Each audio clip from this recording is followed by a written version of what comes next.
Hi, I'm Mark DiBenedetto alongside Danny Pello, Harry Hawkins, and Taylor Denson.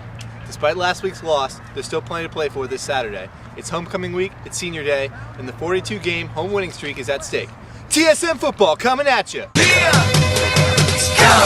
Already the show goes on all night till the morning. We dream so long. Anybody ever wonder when they would see the sun? Just remember when you come up, the show goes on.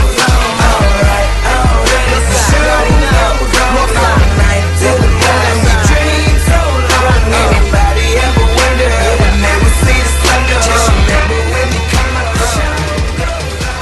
The focus of the week is on the Trinity senior class. The Bantams have 16 seniors on the roster this year, and each has had a special role in contributing to the team's success. Seniors Walter Fallis, Herman Brito, and Mark Snyder are all in the top 5 on the team in tackles, accounting for over 25% of the team's total takedowns. The seniors as a group have been terrorizing offenses up front all year long, leading the rest of the defensive unit to be the #1 defense in the NESCAC. With so much to play for on Saturday, I expect the seniors to step up one more time and lead the Bantams to a huge win over Wesleyan. Was on the Trinity quarterbacks. Both Jennings and Burgess have played in all 7 games this season and made some key contributions. Combined, they have thrown for over 800 yards and 9 touchdowns. Saturday's game will be the last chance for them to shine this season, and with a large homecoming crowd expected, the pressure will be on each of them to make smart and effective plays throughout the game. Though not typically his specialty, Jennings has been extremely efficient in the air this season, throwing only 2 interceptions. Facing off against a weak Wesleyan pass defense, the Bantams should be able to make things happen through the air early and often. Establishing a strong passing game will also take some of the defensive pressure off the running game, opening up holes for Trinity rushers. Make no mistake about it, Burgess and Jennings want to end the season on a high note, and putting up big numbers on homecoming weekend will be just a way to do that. My focus of the week is avoiding an upset loss after a disappointing game at Amherst last Saturday. The Bantams still have a lot to play for this weekend, despite losing their chance at an outright NESCAC championship. If Williams beats Amherst, both Trinity and Amherst will be 7-1 and will share the NESCAC title. In addition, the Bantams have homecoming this weekend. With more than 6,000 people expected to show up for this game, it'll be really disappointing if the Bantams close out their year with a loss. Look for Trinity to come out hard and fast on both sides of the ball as they look to finish strong at 7-1. My focus of the week is stopping the Wesleyan running game. Through 7 games, Wesleyan has only managed to score about 15 points per game, but they have had one of the most consistent rushing attacks in the NESCAC, averaging 145 yards per game. Most of that production comes from standout freshman tailback Ladarius Drew. He is currently averaging 98.4 yards per game, good for 3rd in the NESCAC, with a total of 689 yards. The Bantams are only allowing 50 yards per game on the ground this season, but they need to bounce back after a tough loss to Amherst last week.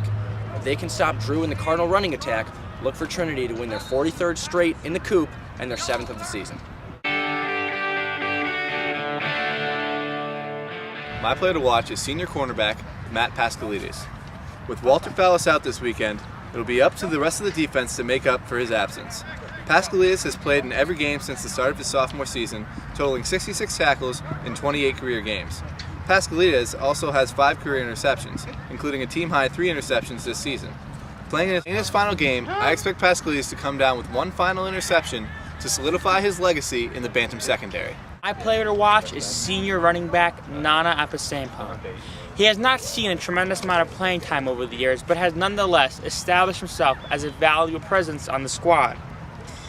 The only running back in the senior class, Apasampong brings veteran leadership to a young group of rushers and is seen as one of the hardest workers on the squad. He has had limited numbers of opportunities to shine this season due to the stellar play of Crick and Bunker, but may have his chance in this Saturday's game. There is no question that he has the potential to have a breakout game if given the opportunity, as he has averaged a team high of 5.1 yards a carry and scored 2 touchdowns last season. With a relatively weak defensive line, Nana is poised to rack up some numbers against Wesleyan and could end his Trinity career on a high note. After being with the team for 4 years, practice after practice, Apasampong deserves a chance to flash some of his skills in front of a packed house. If he gets more than 5 carries on Saturday, number 28 will rack up some serious yardage. It's a DP guarantee. My player to watch is senior defensive end and co-captain Herman Brito. This year for head coach Jeff Devaney, Brito has been nothing short of outstanding, totaling 34 tackles, 8.5 tackles for a loss, and 4.5 sacks for the best defense in the NESCAC. Those 34 tackles rank him third on the team, and his sacks total leads the team. In addition, Brito is also a standout in the classroom, where he has the highest GPA on the squad and is a finalist for one of the top football scholar athletes in the country. Look for Brito to go out strong in his final game in the Coop. My player to watch is number 75 defensive lineman Tom Finucane.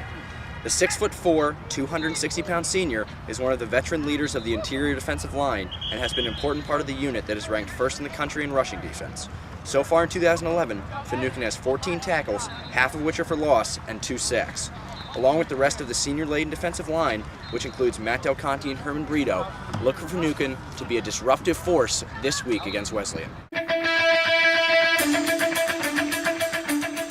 Prediction time, guys.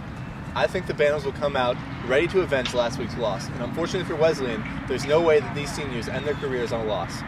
Trinity wins 42-10. Danny? Yeah, I agree, Mark. There's still a lot to play for. They're going to come out strong, 35-0 Trinity victory. Yeah, guys, I think it's going to be a blowout. In fact, I don't think Wesleyan even has a chance here. I think it'll be 49-3 for the Bantams. I think it'll be a little bit closer than what you guys think, but I'm still thinking the Bantams get number 43 at home, 28-14.